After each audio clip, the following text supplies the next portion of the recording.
नमस्कार मित्रों, महेश कुमार रिजल्ट सेतु में आपका स्वागत करता हूं। हम लोग एसएससी जीडी में पूछे गए प्रीवियस ईयर प्रश्नों को सोल्व कर रहे हैं।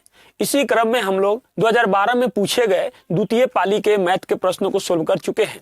आज हम लोग 2012 में ही पूछे गए मैथ्स के प्रथम पाली में पूछे गए प्रश्नों को सोल्व करेंगे।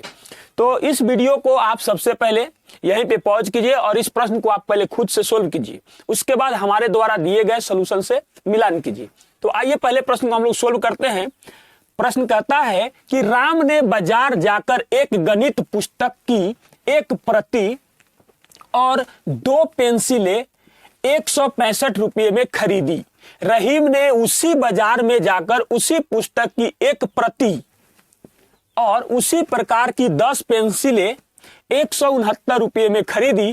प्रत्येक पेंसिल का दाम था, यानी कि कितना था।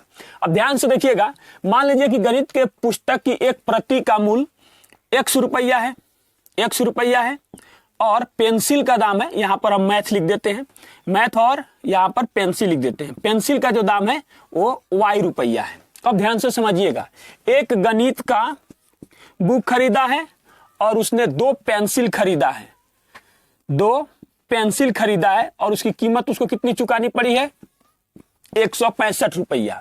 उसके बाद रहीम ने उसी बाजार में जाकर उसी पुस्तक की एक प्रति, यानी कि एक ही वो भी मैथ्स का एक प्रति खरीदा है और 10 पेंसिल खरीदा है और कितना रुपया चुकाया है, 169 रुपया। इक्वेशन 1 हो जाएगा और यह इक्वेशन 2 हो जाएगा। आप इसको जानते हैं कि माइनस माइनस माइनस कर दीजिए तो इससे ये कैंसिल हो जाएगा। देखिए माइनस इसलिए इसको कर दिए कि हमको इसी का मान निकालना, y का डायरेक्ट, यानी कि पेंसिल का दाम हमारे पास डायरेक्ट आ जाएगा। देखिए प्लस में 2 है और ये माइनस में 10 है तो कितना हो जाएगा, -8y हो जाएगा।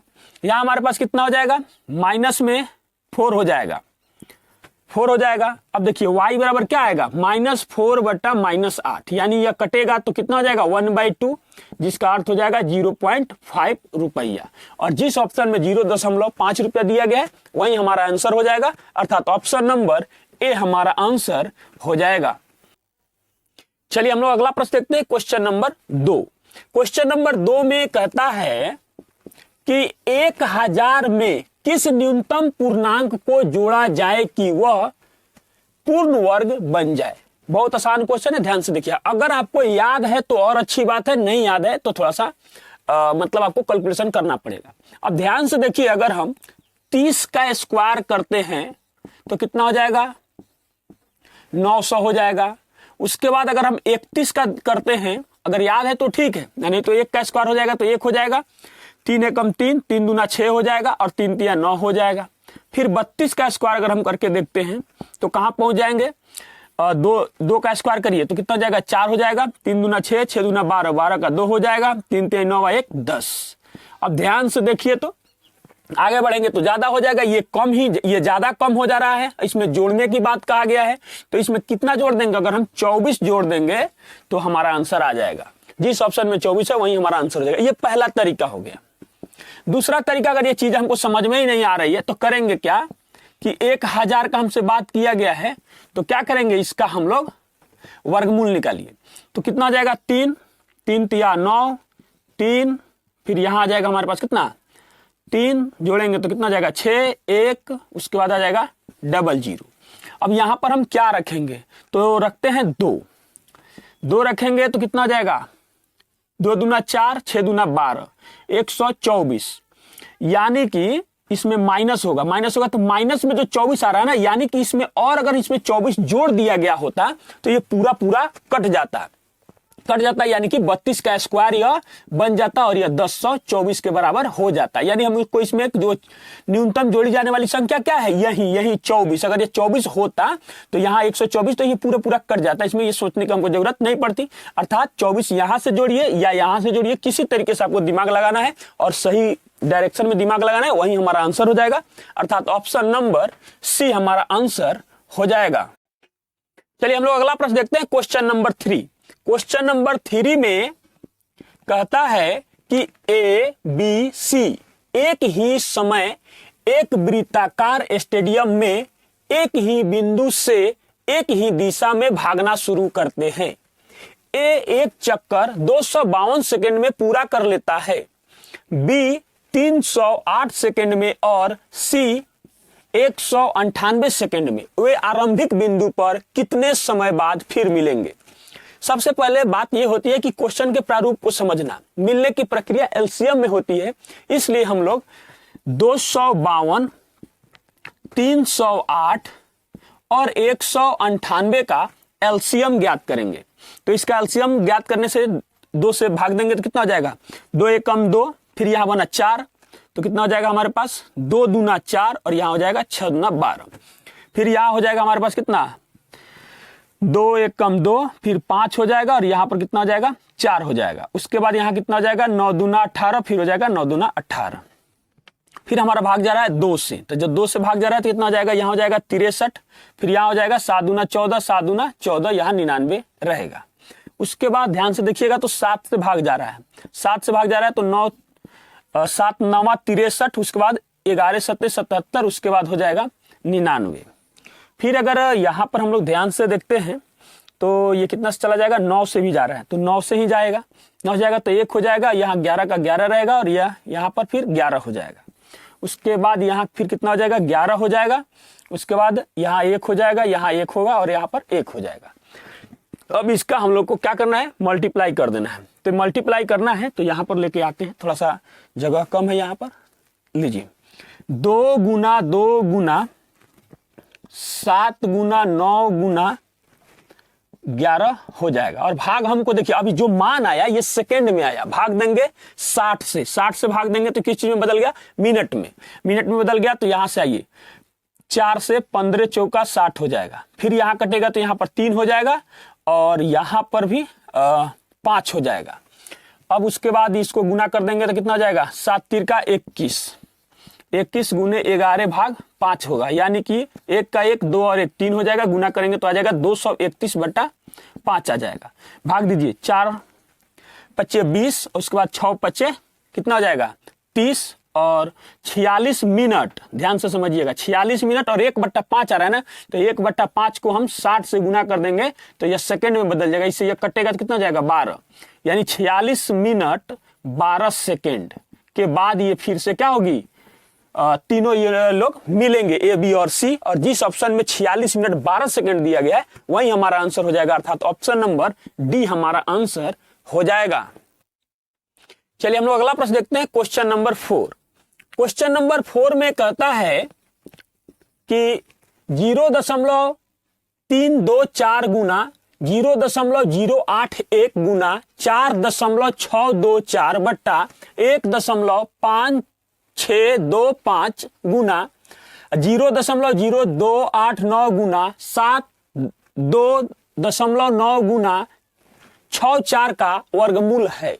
यानी कि टोटल का हमको क्या करना है, ये क्वेश्चन यही कहना चाह रहा है कि टोटल का हमको वर्गमूल निकालना है। क्या आंसर आएगा, ध्यान से देखिएगा। सबसे पहले इसमें यह ध्यान रखेंगे कि 3 3 6 3 9 9 अंक ऊपर भी दशमलव है, 4 4 8 और 1 9, यानी कि दशमलव से दशमलव का काम खत्म हो गया, कैंसिल कर लेंगे हम लोग। अब उसके बाद एक चीज ध्यान से समझिएगा, बटा है तो हम बटा लगा देते हैं। 324 अगर आपको याद है कि यह कितना का कितना का वर्ग होता है, तो यह 18 का वर्ग होता है। अब हमको दशमलव से कोई मतलब नहीं है। 81 ये बन गया है तो कितना हो जाएगा, 9 हो जाएगा। उसके बाद अगर ये याद है तो ठीक है, नहीं याद है तो ये बड़ी संख्या उसको हम लोग ज्ञात करेंगे, उसको रहने दीजिए। लेकिन ये एक याद है, ध्यान से देखिएगा, इसको भी कैसे निकालेंगे याद नहीं है तो 2 अंक छाटेंगे और 5 का 5 हो जाएगा। 156 को इस तरीके से तोड़ेंगे, कितना कितना में टूटेगा, यह 12 गुने 13 में टूटेगा, तो 156 हो जाएगा। और इसमें छोटा वाला मान यहां रख देंगे, यानी 125। यानी कहने का मतलब है कि 15 62 5 का जब आप वर्गमूल निकालिएगा तो यह आएगा 125। उसके बाद यह 289 है, ये याद होना चाहिए, यह 17 का है। जितना याद रहता है उतना ही बेटर रहता है। 729 कितना का होता है, यह 27 का होता है। और 64 किसका होता है, 8 का होता है। बात रह गया हम लोग के पास 4 6 2 4, इसको भी कैसे ज्ञात करेंगे, तो देखिए 4 कब आता है, या तो 2 का स्क्वायर करेंगे और नहीं तो कितना 8 का स्क्वायर करेंगे। अब बात रहा 2 अंक यहां से छोड़ेंगे, उसके बाद 2 का 46 को चेक करेंगे किस 2 लगातार संख्या के बीच में आ रहा है, तो ये आ जाएगा 6 का स्क्वायर करेंगे तो 36 और 7 का स्क्वायर करेंगे तो कितना आ जाएगा आ जाएगा 7 सत्ते 49, यानी कि हमेशा हम छोटा वाला मान लेते हैं, तो इसमें से 6 रख देंगे दोनों। ये दोनों में कंफर्म करेंगे कि कौन ऐसा मान है, ये दोनों में से किसी एक का हो सकता है। तो इसके बीच वाला जिसमें 5 आता है ना, उसको बीच में रखकर उसको चेक कर लेते हैं। 50 25 और 6 सत्ते 42, इसके अपेक्षा यह बड़ा है, इसका मतलब इसका मान कितना हो जाएगा, 68 हो जाएगा। तो यहां पर हम लोग रख देंगे 68। अब इसमें हम लोग गुना भाग कर देंगे। देखिए 17 चौका 68 कट गया, कट रहा है। उसके बाद कितना से 9 तिरका 27, इससे भी ये कट जाएगा। उसके बाद 4 दूना 8 हो रहा है। फिर उसके बाद इससे अगर हम इसको काटें तो ये देखिए 3 दूना 6 बन रहा है, 3 दूना 6, तो 6 तिरका 18 हो गया। अब ध्यान से देखिएगा, उसके बाद अब यहां हमारे पास आ रहा है 3/125। इसको भाग देने के लिए क्या करेंगे, ऊपर भी 8 से गुना करेंगे, नीचे भी 8 से गुना करेंगे। ऐसा क्यों किए ये बताते हैं। 8 तिरका कितना हो जाएगा 24, और 8 से जब इसमें हम लोग गुना करेंगे तो आ जाएगा 1000। हमने इसलिए इसको ऐसे किया कि हमको भाग देने में सुविधा हो गया। अब क्या करेंगे, 1000 से भाग देने का मतलब हुआ कि 3 अंक के बाद दशमलव रख देना, यानी कि जिस ऑप्शन में 0.024 दिया गया है वही हमारा आंसर हो जाएगा, अर्थात ऑप्शन नंबर सी हमारा आंसर हो जाएगा। चलिए हम लोग अगला प्रश्न देखते हैं, क्वेश्चन नंबर 5। क्वेश्चन नंबर 5 में कहता है कि एक धन पूर्णांक और उसके वर्ग का योगफल पहली 3 अभाज्य संख्याओं के गुणनफल के बराबर है, वह संख्या है। तो मान लिए कि वह धन पूर्णांक x है और इसी का वर्ग और उसका योगफल, इसका योगफल जो है पहली 3 अभाज्य संख्याओं के गुणनफल के बराबर है। तो पहली 3 अभाज्य संख्या 2 होगा, 3 होगा और ये 5 हो जाएगा। तो कितना आ गया हमारे पास, 3 दूना 6, 6 पचे 30, यानी कि हो जाएगा हमारे पास x² प्लस x माइनस 30 बराबर 0 हो जाएगा। अब इसका गुणनखंड हमको तोड़ देना है। तो कैसे तोड़िएगा, कई तरीके हैं, आप ऐसे भी तोड़ सकते हैं। देखिए इसको हम लोग लिख सकते हैं 6 हो जाएगा प्लस में और ये जाएगा माइनस में, यानी और यहां वाले से भाग देंगे तो x बराबर आ जाएगा -6/1 और 1 बनेगा प्लस में 5/1। तो ये हो जाएगा 1, तो माइनस तो हमको चाहिए नहीं, यहाँ पे हमको आइए 5, ये प्लस वाला, तो यहाँ कितना हो जाएगा 5, आंसर हो गया। ये हो गया आपका पहला तरीका, अगर नहीं समझ पाए तो। दूसरा तरीका देखिए क्या हो जाएगा, x², चीजें यही होगी, प्लस लिखेंगे 6x माइनस 5x और माइनस 30 बराबर 0 हो जाएगा। दोनों में से कॉमन लेंगे x, तो बचेगा हमारे पास x माइनस 6, और यहां पर भी दोनों में से -5 कॉमन लेंगे तो बचेगा x माइनस 6 इक्वल टू 0। तो हो जाएगा x माइनस 5 इक्वल टू, एक बार 0 कर सकते हैं और फिर x माइनस 6 इक्वल टू 0, एक स्टेप आगे ही हम बढ़ गए। तो हो जाएगा x बराबर प्लस में 5 और एक होगा x बराबर माइनस में 6। तो ये रिजल्ट तो हमको चाहिए नहीं, हमको दिया हुआ है ये धन पूर्णांक का मान 5, तो यही हमारा आंसर हो जाएगा 5, अर्थात ऑप्शन नंबर सी हमारा आंसर हो जाएगा। चलिए हम लोग अगला प्रश्न देखते हैं, क्वेश्चन नंबर 6। क्वेश्चन नंबर 6 में कहता है कि 45 आदमी एक काम को 16 दिन में कर सकते हैं। उनके काम शुरू करने के 4 दिन बाद उनके साथ 36 आदमी और मिल गए। उन्हें शेष काम पूरा करने में अब और कितने दिन लगेंगे। बहुत आसान क्वेश्चन है, ध्यान से देखिएगा। 45 आदमी किसी काम को 16 दिन में कर सकते हैं। कह रहा है कि उनके काम शुरू करने के 4 दिन बाद, यानी कि 45 लोग, यानी कि 45 आदमी ही 4 दिन तक काम किए। उसके बाद कहता है कि 45 प्लस इसमें 36 लोग और आके एक साथ जुट गए, तो अब इस काम को खत्म होने में कितना समय लगेगा। बस यही है। अब इसका कैलकुलेशन कर दिए, आंसर हमारे सामने होगा। देखिए 9 से काटते हैं, 9 पच्चे 45, 9 पच्चे 45, फिर यहां हो जाएगा 9 पच्चे 45 और 9 चौका 36, ये कट जाएगा। उसके बाद ठीक है, तो यहां हो जाएगा 16 पच्चे 80, यहां हो जाएगा 4 पच्चे 20, ठीक है, और यहां हो जाएगा हमारे पास कितना 5 4 9 y। अब ये जाएगा इस साइड, इस साइड जब जाएगा तो यहां आएगा 60, यानी कि 9y बराबर 60 हो जाएगा। तो हो जाएगा, फिर कट रहा है 3 से तो कितना हो जाएगा 20 हो जाएगा, और फिर यहां पर भी 3 हो जाएगा, यानी y बराबर जो मान आ रहा है 20/3 आ रहा है। इसको जब पूर्णांक में हम लोग तोड़ेंगे तो क्या आएगा 6.2/3 दिन, और जिस ऑप्शन में 6.2/3 दिन दिया गया है वही हमारा आंसर हो जाएगा, अर्थात ऑप्शन नंबर सी हमारा आंसर हो जाएगा। चलिए हम लोग अगला प्रश्न देखते हैं, क्वेश्चन नंबर 7। क्वेश्चन नंबर 7 में कहता है कि कुछ आदमी एक काम को 12 दिन में कर सकते हैं, उनसे 2 गुना आदमी आधे काम को कितने दिनों में पूरा करेंगे। बहुत आसान क्वेश्चन, ध्यान से। कुछ आदमी हमको पता नहीं है, तो मान लिया कि कुछ आदमी जो है एक्स है। कुछ आदमी एक काम को हमेशा बट्टा के नीचे ले जाते हैं। कुछ आदमी एक काम को 12 दिनों में पूरा कर सकते हैं, हो गया। उनसे 2 गुना आदमी, यानी कि पहले एक्स है तो अब कितना हो जाएगा 2x आदमी हो जाएगा। कह रहा है कि अब पहले एक काम है ना, तो इसका कह रहा है कि अब आधे काम को कितने दिनों में पूरा करेगा, यानी y बराबर व्हाट, ये दिन है, यही हमसे पूछा जा रहा है। ध्यान से देखिएगा, तो ये 1/2 है ना, तो ये जो 2 नीचे आ रहा है ये चला जाएगा ऊपर, इधर आके गुना हो जाएगा। तो 2 और 2 कितना हो जाएगा 4, यानी कि 2 गुना 2 बराबर 4, और 4 से ये कटेगा तो कितना आ जाएगा 3 आएगा। x से x खत्म हो गया तो y का मान कितना आ गया 3, और यही हमारा दिन पूछा जा रहा है, तो ये हो जाएगा 3 दिन। अब जिस ऑप्शन में 3 दिन दिया गया है वही हमारा आंसर हो जाएगा, अर्थात ऑप्शन नंबर डी हमारा आंसर हो जाएगा। चलिए हम लोग अगला प्रश्न देखते हैं, क्वेश्चन नंबर 8। क्वेश्चन नंबर 8 यह मेंसुरेशन का प्रश्न दिया गया है। क्वेश्चन कहता है कि 10 मीटर चौड़ाई की एक गली 200 मीटर गुना 180 मीटर के माप वाले एक आयताकार उद्यान को बाहर से घेरती है, पथ का क्षेत्रफल वर्ग मीटर में है। ध्यान से देखिए क्वेश्चन क्या कहता है। क्वेश्चन कह रहा है कि एक आयताकार उद्यान मतलब बगीचा हम लोग के पास है 200 मीटर लंबाई की और 180 मीटर चौड़ाई की। अब कह रहा है कि 10 मीटर चौड़ाई की एक गली जो है बाहर से घेरती है, यानी 10 मीटर इधर भी जाएगा, 10 मीटर इधर जाएगा, 10 मीटर इधर जाएगा, 10 मीटर इधर जाएगा, 10 मीटर इधर जाएगा, 10 मीटर इधर जाएगा, 10 मीटर इधर, 10 मीटर ऐसे जाएगा, यानी बाहर से अभी ऐसे घेरेगा इसको, ऐसे कह रहा है क्वेश्चन, ऐसे कह रहा है। तो आप बताइए कि अगर इसकी लेंथ की बात किया जाए तो 10 मीटर यहां बढ़ा और 10 मीटर यहां बढ़ा, फिर अगर इधर का बात किया जाए 10 मीटर इधर, 10 मीटर इधर, ऐसे कर सकते हैं, 10 10 10 ऐसे हम लोग कर सकते हैं। अब ध्यान से देखिएगा, तो ये रास्ते का जो हम लोग है ना उसका क्षेत्रफल हमसे पूछा जा रहा है। अब ध्यान से देखिएगा, तो अगर यहां से लेकर यहां तक हम लंबाई लेंगे तो पहले 200 मीटर था, 10 मीटर इधर भी बढ़ा, 10 मीटर इधर बढ़ा, तो कितना हो जाएगा 220 हो जाएगा।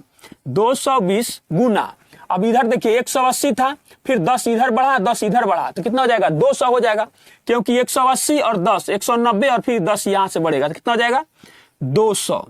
माइनस करेंगे, किसको माइनस करेंगे, ये अंदर वाले क्षेत्रफल को, तो ये हमारा निकल जाएगा पथ या रास्ते का क्षेत्रफल। तो कितना हो जाएगा, पहले से है 200 और फिर है 180, बस हो गया, यही हो जाएगा। तो कितना हो जाएगा, अगर इसमें से कॉमन ले लें तो देखिए 200 दोनों में से कॉमन हो जाएगा, और यहां है 40 आ जाएगा बाहर। देखिए 220 और 180 घटा देंगे तो कितना आ जाएगा, हमारे पास 40 ही होगा ना, कर दीजिए गुना, कितना आ जाएगा 4 दूना 8, यानी कि 8000 मीटर स्क्वायर। जिस ऑप्शन में दिया गया है वही हमारा आंसर हो जाएगा, अर्थात ऑप्शन नंबर ए हमारा आंसर हो जाएगा।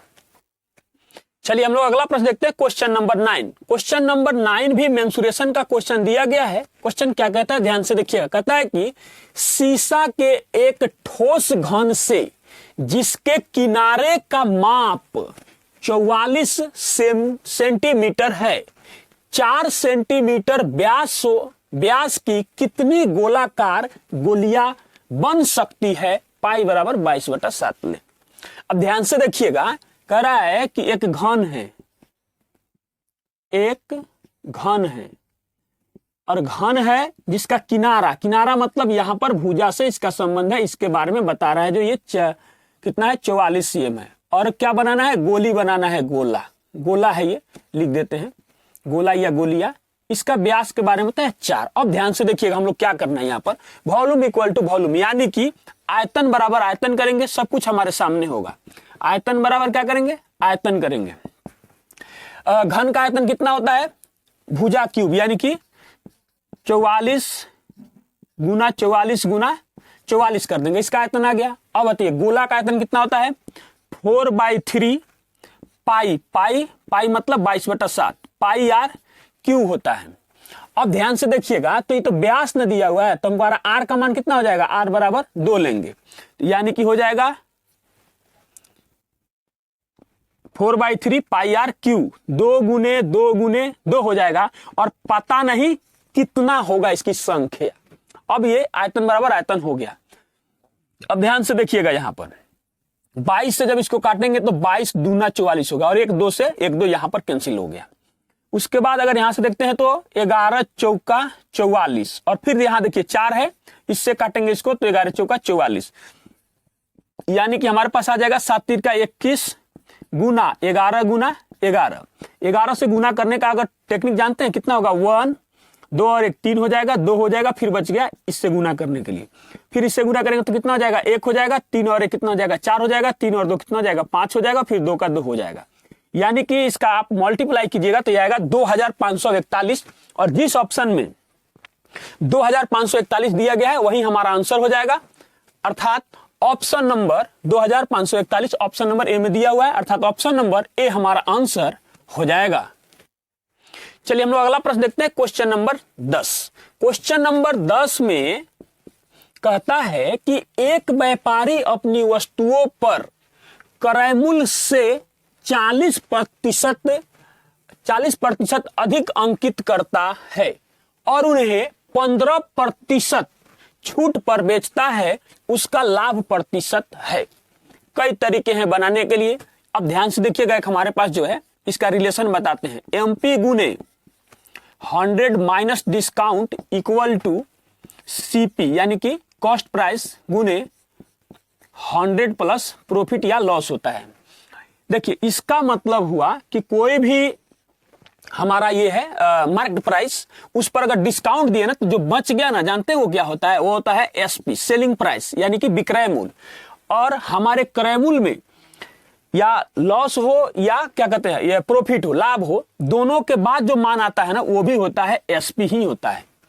अब ध्यान से देखिए, एमपी हमको कितना बता रहे हैं, 40% अधिक करना, यानी मान लीजिए कि हमारा पास सीपी का मान जो है 100 है, तो कितना हो जाएगा 140 हो जाएगा, 15% छूट दे रहा है, तो यानी बचा कितना 85%, परसेंटेज से परसेंटेज दोनों में गायब कर दिए, और गुना ये हमसे प्रॉफिट का मान हमसे पूछा जा रहा है, 100 प्लस पी हो जाएगा, यही मान हमसे पूछा जा रहा है। अब ध्यान से देखिएगा, 1 0 से 1 0 यहां से हमने कैंसिल कर लिया, और इसमें से 2 देंगे इसको, तो 2 देंगे तो यहां बच जाएगा 7, और इसमें से 5 भी निकाल लेंगे तो हमारे पास क्या बचाएगा 17 5 85, और यहां से 10 कैंसिल कर दिए, यानी कि 17 7 कितना हो जाएगा 119 बराबर 100 प्लस पी, यानी 100 इधर आके घट जाएगा, तो उसको प्रॉफिट कितना परसेंट अभी भी हो रहा है 19%, और जिस ऑप्शन में 19% दिया गया है वही हमारा आंसर हो जाएगा। आप चाहे तो इस प्रश्न को बारीकी से एक एक बिंदु को तोड़कर भी बना सकते हैं, लेकिन अगर ये याद है तो भी फटाफट से आपसे क्वेश्चन बनेगा, अर्थात ऑप्शन नंबर सी हमारा आंसर हो जाएगा।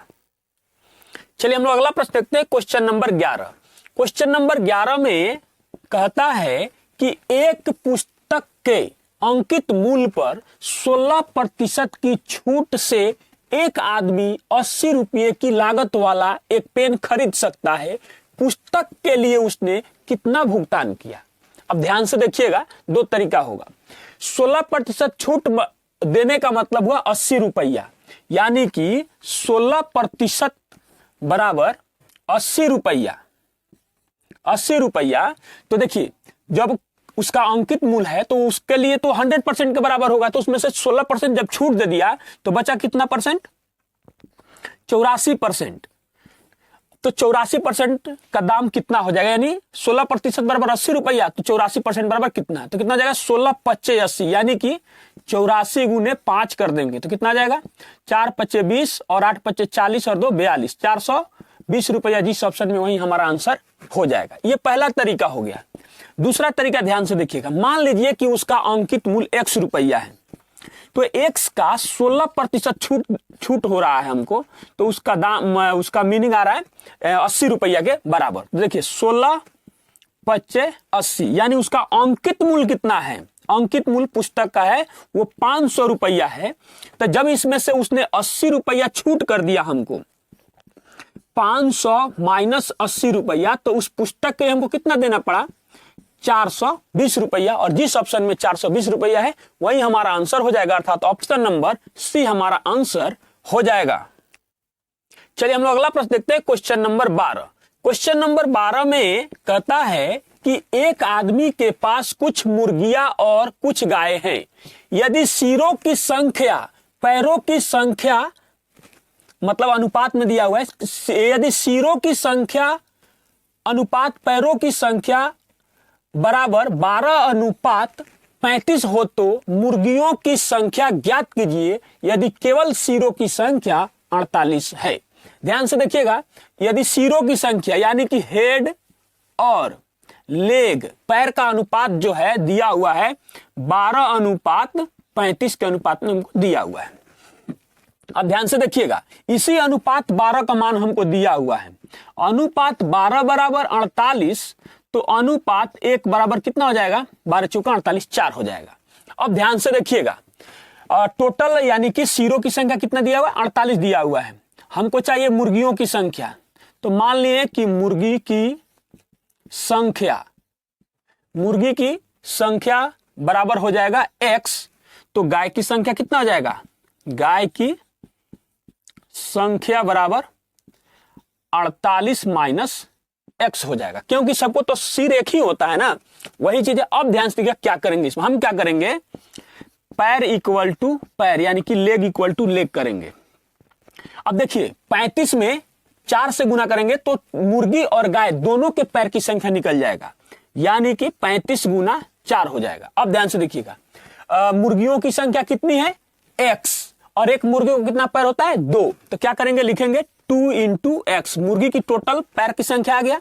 उसके बाद क्या करेंगे, गाय को 4 पैर होता है और उसमें लिखेंगे 48 माइनस एक्स, क्या हो जाएगा, 48 माइनस एक्स हो जाएगा। अब ध्यान से देखिए, इसको काटिए, इसको काटेंगे तो यहां आ जाएगा 2, ये 2 कैंसिल हो जाएगा, यहां भी आ जाएगा हमारे पास 2, यानी कि देखिए इसमें गुना करेंगे, अच्छा लिख देते हैं, x प्लस 48 दूना 96 माइनस 2x बराबर 35 दूना कितना हो जाएगा, 70। तो देखिए यहां पर आएगा माइनस में x, इसका कैलकुलेशन करेंगे तो इन दोनों का, और इधर जो आएगा इधर तो आ जाएगा माइनस में 26, यानी माइनस से माइनस कैंसिल हो गया, x बराबर कितना आ गया, 26, और यही हमारे मुर्गियों की संख्या, अर्थात जिस ऑप्शन में 26 दिया गया है वही हमारा आंसर हो जाएगा, अर्थात ऑप्शन नंबर बी हमारा आंसर हो जाएगा। चलिए हम लोग अगला प्रश्न देखते हैं, क्वेश्चन नंबर 13। क्वेश्चन नंबर 13 में कहता है कि दो संख्याओं के बीच अनुपात 4:7 है। यदि प्रत्येक संख्या में 4 की वृद्धि कर दी जाए तो अनुपात 3:5 हो जाता है, बड़ी संख्या है। बहुत आसान क्वेश्चन है, कई तरीके हो जाएंगे इसको भी बनाने के लिए। देखिए 4:7 के अनुपात में कहता है कि 4 की वृद्धि कर दी जाती है तो यह 3:5 में हो जाता है।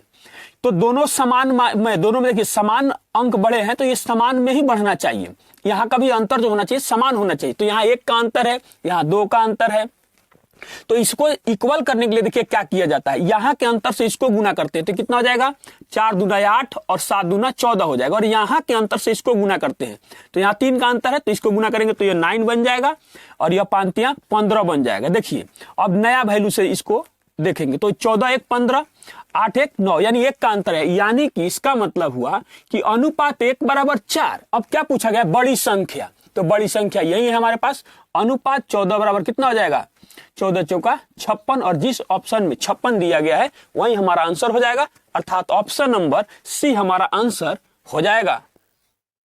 चलिए हम लोग अगला प्रश्न देखते हैं, क्वेश्चन नंबर 14। क्वेश्चन नंबर 14 में कहता है कि 7 क्रमागत संख्याओं का औसत 20 हो तो उन संख्याओं में सबसे बड़ी संख्या है। बहुत आसान क्वेश्चन है, ध्यान से देखिए, 1 2 3 4 5 6 7, तो जो औसत मतलब 20 हो गया, तो यहां पर 20 है। अब देखिए यहां से बढ़ते क्रम में 3 चले जाए, 21 22 23, यहां होगा 19 18 और 17। आप इसका जब औसत निकालिएगा ना तो आपको 20 ही आएगा। अब इसमें सबसे बड़ी संख्या हमसे पूछा गया है, तो कौन है सबसे बड़ी संख्या? 23 है, और जिस ऑप्शन में 23 दिया गया है वही हमारा आंसर हो जाएगा, अर्थात ऑप्शन नंबर बी हमारा आंसर हो जाएगा। चलिए हम लोग अगला प्रश्न देखते हैं, क्वेश्चन नंबर 15। क्वेश्चन नंबर 15 में कहता है कि एक आदमी 13 वस्तुएं प्रत्येक 70 रुपये दाम वाली खरीदी, 15 वस्तुएं 60 रुपये दाम वाली और 12 वस्तुएं 65 रुपये दाम वाली। प्रति वस्तु औसत दाम है, यानी कि इसका औसत ज्ञात करना है। ध्यान से देखिएगा क्या करेंगे, लिखेंगे 13 वस्तु गुने 70 रुपये प्लस, फिर करेंगे हम लोग 15 वस्तु गुने 60 रुपये प्लस 12 वस्तु गुने 65। अब ध्यान से देखिएगा, ये पूरा ऊपर रुपया में बदल गया और टोटल वस्तु की संख्या से भाग देंगे, तो 13 और ये 28 और 12 कितना हो जाएगा? 40। अब 40 से इसमें भाग देंगे। अब ध्यान से देखिएगा, एक जीरो यहां है, एक जीरो यहां है और यहां भी जीरो बनाएंगे, तो ये हो जाएगा 6 और ये हो जाएगा 13, यानी कि ये जीरो से ये कैंसिल हो गया। 13 सत्ते 91, यहां लिख लेते हैं, जोड़ लेंगे एक साथ में। 13 सत्ते 91, 15 छक 90 और यहाँ है 13 छक 78, जोड़िए कितना जाएगा? 9 हो जाएगा। ये कितना हो जाएगा? 9 दूना 18, 2 20 और 5 25, यानी कि 259 हो रहा है। 259 भाग जाएगा 400, भाग दीजिए कितना आता है? 4 छक 24, बच जाएगा 19 और 5 से तो जाएगा नहीं, उसके बाद में जाएगा 4 चौका 16, यानी कि 64। 64 कहाँ है भाई? एक ही बार में आंसर हो जाएगा। 7 5 लिख सकते हैं, यहाँ पर थोड़ा सा ऑप्शन में भी ध्यान दिया जाता है, यानी कि 64.75 जिस ऑप्शन में वही हमारा आंसर हो जाएगा, अर्थात ऑप्शन नंबर बी हमारा आंसर हो जाएगा। चलिए हम लोग अगला प्रश्न देखते हैं, क्वेश्चन नंबर 16। क्वेश्चन नंबर 16 में कहता है यदि किसी वस्तु को 425 रुपये में बेचने से उतना ही लाभ होता है जितनी उसे 355 रुपया में बेचने से हानि होती है, तो उस वस्तु का क्रय मूल्य है, यानी कि कितना है। अब ध्यान से देखिएगा, अब देखिए इसमें हम लोग करेंगे क्या? CP इक्वल टू CP, यानी कि cost price equal to cost price. समझिएगा चीजों को, 425 रुपया में बेचने से उतना ही लाभ होता है, यानी कि विक्रय मूल्य में से हम लाभ को घटा देंगे तो हमें क्या प्राप्त हो जाएगा? क्रय मूल्य प्राप्त हो जाएगा। और कहता है कि 355 रुपया में बेचने से उतना ही हानि होता है, यानी 100 रुपया का हानि ही होता है। तो जब हानि हुआ हो और हमारे पास विक्रय मूल्य है तो उसमें हानि को जोड़ देंगे तो हमारे पास क्या प्राप्त हो जाएगा? क्रय मूल्य प्राप्त हो जाएगा। अब भेजिए इसको भी इस साइड भेज देंगे तो कितना जाएगा? 2x हो जाएगा। और इसको इस साइड हम लोग भेज के घटा लेंगे, तो घटाएंगे तो 5 में से 5 जाएगा तो 0, उसके बाद ये हो जाएगा 12, 12 में से 5 जाएगा तो कितना हो जाएगा? 7, 70, यानी कि हम लोग के पास हो जाएगा x बराबर, इससे ये कटेगा तो कितना हो जाएगा? 35,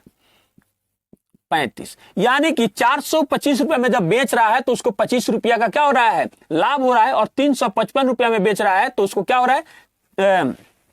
35 रुपया का हानि हो रहा है।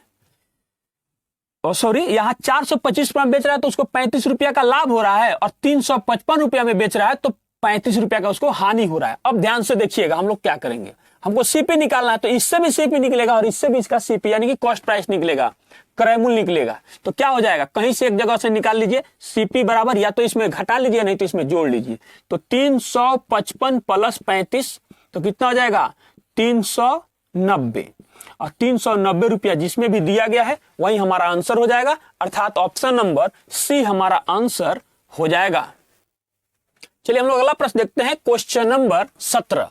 क्वेश्चन नंबर 17 में कहता है कि यदि 18 वस्तुओं का क्रय मूल्य 16 वस्तुओं के विक्रय मूल्य के बराबर है तो लाभ या हानि है। अब ध्यान से देखिएगा, बहुत आसान क्वेश्चन है। 18 वस्तुओं का क्रय मूल्य, यानी कि 18 का CP इक्वल टू 16 के SP के बराबर है। तो कट रहा है तो पहले काट लीजिए, ये 8 हो जाएगा और ये हमारे पास 9 हो जाएगा। इसका मतलब देखिए, इसका मान ये हो जाएगा और इसका मान ये होता है, यानी कि SP हो जाएगा हमारे पास 9 रुपया, रुपया में भी मान सकते हैं, कोई दिक्कत नहीं है। और ये हो जाएगा CP हमारा 8 रुपया। तो ध्यान से देखिए, 8 रुपया में हमने खरीदा, बेचा कितना? 9 रुपया। तो लाभ हमको हो रहा है ना, तो लाभ हो रहा है तो कितना लाभ प्रतिशत बराबर हम जानते हैं कि लाभ, तो लाभ 1 रुपया का हो रहा है। सीपी पर ही निकालेंगे, कितना हो जाएगा 8 हो जाएगा, गुना कितना हो जाएगा 100%। काट दीजिए, कितना कटेगा, ये हो जाएगा 25 चौका 100 और ये 4 से कटेगा तो 2, यानी कि 25/2 का मतलब हो जाएगा 12.1/2% क्या हो जाएगा, लाभ होगा। और जिस ऑप्शन में 12.1/2% लाभ दिया गया है वही हमारा आंसर हो जाएगा, अर्थात ऑप्शन नंबर डी हमारा आंसर हो जाएगा। चलिए हम लोग अगला प्रश्न देखते हैं, क्वेश्चन नंबर 18। क्वेश्चन नंबर 18 में कहता है कि यदि ए का x% उतना ही है जितना b का y%, तो b का z% होगा, और ऑप्शन हमारे सामने दिया गया है। ध्यान से देखिएगा इस क्वेश्चन को कैसे सोल्व करेंगे। a का x% यानी कि x/100 हम लोग लिख सकते, कोई दिक्कत नहीं है।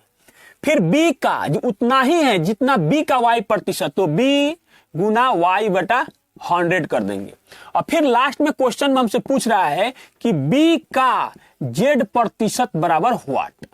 अब ये चीज हमसे क्वेश्चन में पूछ रहा है। अब ध्यान से देखिएगा, पहले यहां से इसलिए b का मान हम लोग ज्ञात करेंगे। तो देखिए इससे तो ये कैंसिल हो जाएगा, b को यहां रोक लेंगे तो ये जाएगा इस साइड, यानी कि b का मान होगा b बराबर ax/y। बस हो गया। अब यही चीज क्या करना है, ये b बराबर है तो b के जगह पर इस मान को यहां पर हम लोग रख देंगे। तो रखिए यहां पर b के जगह पर, b के जगह पर क्या रखेंगे, ax/y और का मतलब गुना और z%। बस हो गया, इसमें कुछ नहीं करना था, यही चीज है।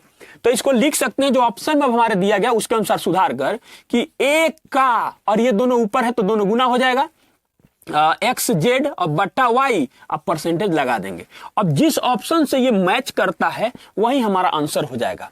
अर्थात देखिए ध्यान से, किस ऑप्शन से मैच कर रहा है, ऑप्शन नंबर बी से मैच कर रहा है, अर्थात ऑप्शन नंबर बी हमारा आंसर हो जाएगा।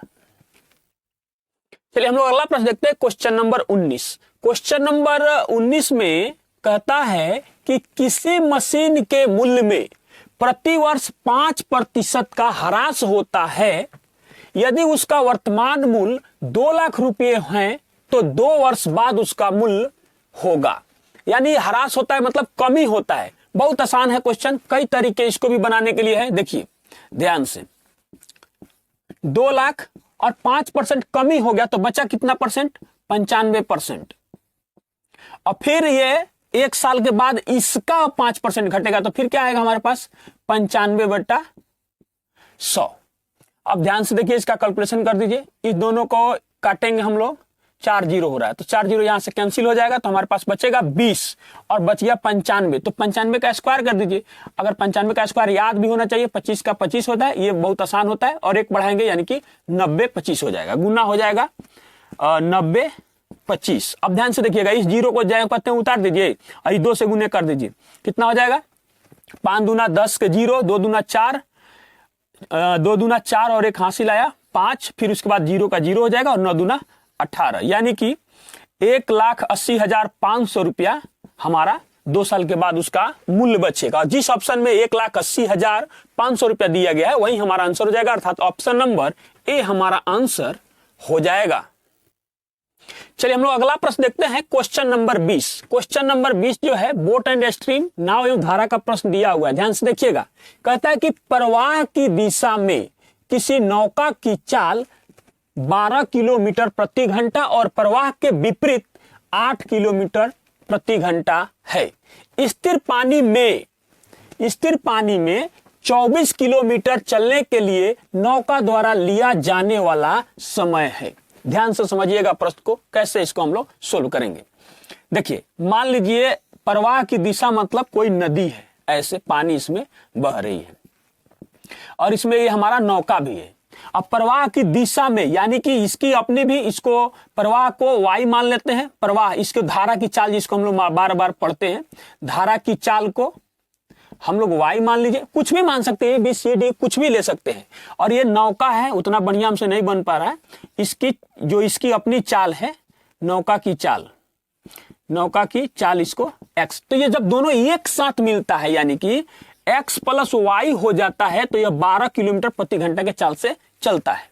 अब ध्यान से देखिएगा, अब धारा इस दिशा में जा रही है और नौका इस दिशा में जा रही है, तो होता क्या है कि यह इसमें अवरोध उत्पन्न करता है, यानी रुकावट उत्पन्न करता है, यानी कि वो जो उसकी धारा की जो चाल है वो घटा उतनी चाल को कम कर देता है, तब यह 8 किलोमीटर प्रति घंटा की चाल से आगे बढ़ पाता है। तो इसमें अब दोनों का चाल अलग अलग है, इसको ज्ञात करना है। उसके बाद कह रहा है कि स्थिर पानी में, स्थिर पानी का मतलब हुआ तालाब, इसमें मान लीजिए इसको कहीं पे जाना है तो इसमें कोई अवरोध उत्पन्न नहीं कर रहा है, खुद जो हमारा ये नौका है, बोट है, उसी की अपनी जो चाल होगी उसी चाल से वह जाएगा। और इसको जाना का कितना दूर है, 24 किलोमीटर जाना है। तो ये तो हमको पता है, लेकिन अगर इसकी चाल पता हो जाए तो हम जानते हैं कि दूरी बराबर क्या होता है, चाल गुने समय होता है। तो इसकी चाल हम यहां से ज्ञात कर लेंगे। इससे यह कैंसिल हो गया और एक x और एक x कितना हो जाएगा, 2x हो जाएगा। इसको जोड़ लेंगे कितना हो जाएगा, 20 हो जाएगा। इससे यह कैंसिल होगा तो x का मान कितना आ गया, 10 किलोमीटर प्रति घंटा। तो ये हमको पता चल गया और दूरी पता चल ही गया, तो हमको समय निकालना है। तो समय बराबर क्या हो जाएगा, दूरी बट्टा चाल, यानी कि 24/10, यानी कि 2.4 आवर्स, यानी 2.4 घंटा जिस ऑप्शन में दिया गया है वही हमारा आंसर हो जाएगा, अर्थात ऑप्शन नंबर सी हमारा आंसर हो जाएगा। चलिए हम लोग अगला प्रश्न देखते हैं, क्वेश्चन नंबर 21। क्वेश्चन नंबर 21 में कहता है कि कौन सी राशि चक्रवृद्धि ब्याज द्वारा एक वर्ष के अंत में 650 रुपया और 2 वर्ष के अंत में 676 रुपया हो जाएगी। पहले क्वेश्चन को ध्यान से समझिएगा। क्वेश्चन क्या रहा है, कोई एक धनराशि है जो 1 वर्ष के अंतराल में 650 रुपया हो जाती है और फिर यहां से 1 साल बीतता है तो यह रुपया 676 रुपया हो जाता है। तो हमसे पूछा जा रहा है कि यह कौन सी राशि है, यही इसका मान हमको आंसर में दिया हुआ है। अब ध्यान से समझिएगा, इसने कह दिया कि 1 साल के बाद इतना हो जाता है और फिर इसी टोटल का ब्याज जो होता है वह 600 कितना हो जाता है, 76 हो जाता है। तो अब यहां से क्या करेंगे, साधारण ब्याज के भांति यहां से हम ज्ञात कर लेंगे रेट। देखिए कैसे करेंगे, इससे कितना ज्यादा है तो 26 रुपया ज्यादा है, यही इसका ब्याज लग रहा है, टोटल पर लग रहा है, ध्यान से समझिएगा। तो और ये मूलधन का काम करेगा, तो ब्याज बराबर मूलधन गुने समय 1 साल है, रेट पता नहीं है और बटा हो जाएगा हमारे पास 100। 1 0 से 1 0 कैंसिल हो गया। उसके बाद में यहां से 13 25 65 और 13 दूना 26 हो जाएगा। फिर इससे ये कैंसिल होगा तो यहां आ जाएगा हमारे पास 2, यानी कि रेट हमको पता चल गया 4%। अब ध्यान से फिर समझिएगा चीजों को। मूलधन हमारा 100% है, उसमें 4% वृद्धि होने के कारण ये 600 कितना रुपया हो गया है, 650 रुपया हो गया है। इसका मतलब हुआ कि 104% बराबर 650, तो 100% बराबर व्हाट, बस कैलकुलेशन कर लीजिए। मूलधन जो होता है ना, पी हमारा होता है, वो हमेशा 100% ही होता है। तो ये हो जाएगा 650 बट्टा 104 और गुना हो जाएगा 100%। अब इसको काट दीजिए, कटेगा कितना से कट जाएगा, 13 25 65,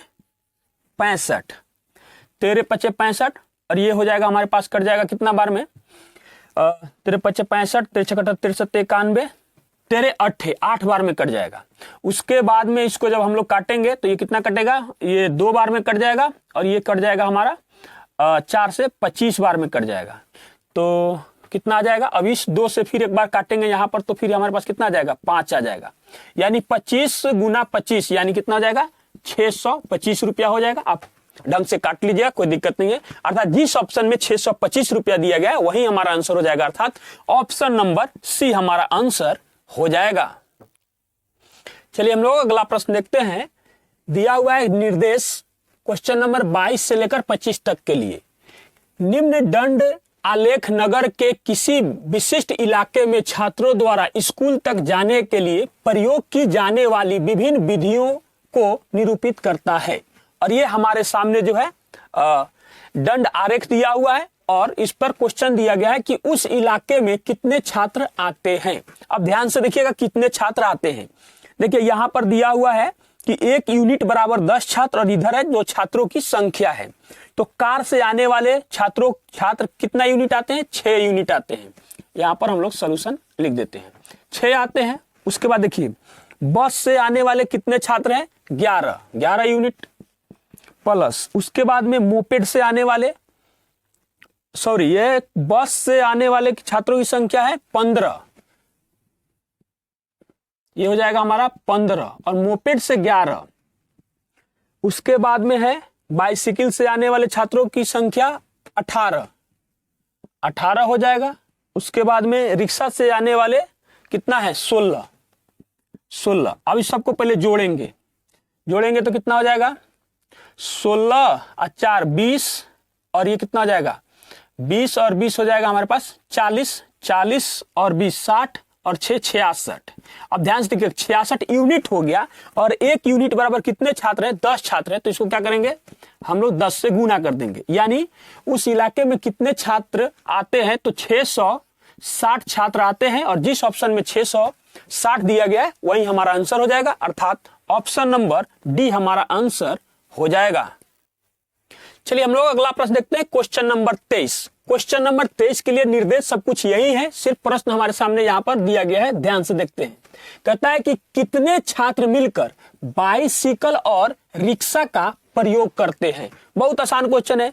तो बाइसिकल वाला हमारे सामने ये है, देखिए कितना, 18 यूनिट, कितना है 18 यूनिट, 18 प्लस, उसके बाद में रिक्शा का बात कहा गया है, तो रिक्शा कितना है 16, तो यहां लिख देंगे हम लोग 16। दोनों को जोड़िए, दोनों को जोड़ेंगे तो कितना हो जाएगा, 8 6 14 का 4, 2 और 1 3, 34, यानी कि 34 यूनिट हुआ। और एक यूनिट यहां दिया गया है, देख दर्शाया गया है, एक यूनिट बराबर 10 छात्र। तो इसमें क्या करेंगे हम लोग, 10 से गुना कर देंगे, अर्थात 340 छात्र ऐसे हैं जो बाइसिकल और रिक्शा का प्रयोग करते हैं, अर्थात ऑप्शन नंबर बी हमारा आंसर हो जाएगा। चलिए हम लोग अगला प्रश्न देखते हैं, क्वेश्चन नंबर 24। क्वेश्चन नंबर 24 भी इसी निर्देश पर और इसी दंड आरेख के आधार पर दिया गया है। आइए सीधा आप क्वेश्चन पढ़ते हैं। क्वेश्चन कहता है 24 नंबर में कि उस इलाके से बस का प्रयोग करने वाले छात्रों का प्रतिशत है। बहुत आसानी से समझिएगा, देखिए बस का प्रयोग करने वाले छात्र ये हैं, और ये कितना है 11 यूनिट है, और टोटल यूनिट से इसका परसेंटेज हमको ज्ञात करना है। तो अभी इससे पीछे जब हम लोग जोड़े थे तो आया था 66, कितना आया था 66, और बस बार बार गलती हो जा रहा है, 15 होगा, 15 और इसको जोड़ने पर आया था 66, और गुना हो जाएगा 100%। अब ध्यान से यहां पर देखिएगा कितना कट रहा है, कटेगा 3 से, तो ये हो जाएगा हमारे पास 22, और यह 3 से कटेगा तो ये हो जाएगा 5, और ये कटेगा तो हो जाएगा 11, और ये कटेगा तो हो जाएगा 50। यानी कि हम लोग के पास हो रहा है 250/11%। अब ये तो किसी ऑप्शन में है नहीं, तो इसको तोड़ेंगे, 11 दूना 22 हो जाएगा। उसके बाद हम लोग पास बच जाएगा कितना 30, फिर हो जाएगा 11 दूना 22, 22 और 8 30, यानी कि 22.8/11% जो लोग हैं या स्टूडेंट हैं वो बस से यात्रा करते हैं, अर्थात जिस ऑप्शन में 22.8/11 दिया गया है वही हमारा आंसर हो जाएगा, अर्थात ऑप्शन नंबर सी हमारा आंसर हो जाएगा। चलिए हम लोग अगला प्रश्न देखते हैं। जो प्रश्न होगा वो इसी निर्देश और इसी दंड आरेख पर है, जो लास्ट होगा 25 नंबर प्रश्न है। ध्यान से देखिएगा प्रश्न क्या कहता है, यहां इसका हम लोग सोल्यूशन कर देंगे क्योंकि वहां पर थोड़ा सा जगह कम है। परिवहन के अपने साधन के रूप में कार का और रिक्शा का प्रयोग करने वाले छात्रों का अनुपात है। यानी कि कार में आइए, कार कितना करता है 6 यूनिट, इसको गुना भी कीजिएगा तो वही चीज आएगा। और उसके बाद में रिक्शा के बारे में बताया गया है, रिक्शा कितना है 16, कितना है 16 यूनिट, तो हो गया, इसी से हमारा निकल जाएगा, ये कार है और ये रिक्शा है, कैंसिल कीजिए, इसको कितना आ जाएगा 3:8 हो जाएगा। देखिए इसमें स्टूडेंट की संख्या से भी 10 यहां भी गुना करेंगे और 10 यहां भी गुना करेंगे ना, तब भी कोई फर्क नहीं पड़ेगा, क्योंकि सेम चीज है, फिर वो कैंसिल हो जाएगा। हमको रेशियो निकालना है, अर्थात जिस ऑप्शन में 3:8 दिया गया है वही हमारा आंसर हो जाएगा, अर्थात ऑप्शन नंबर डी हमारा आंसर हो जाएगा। आज के लिए बस इतना ही, मिलते हैं एक और 72 क्लास में, तब तक के लिए धन्यवाद।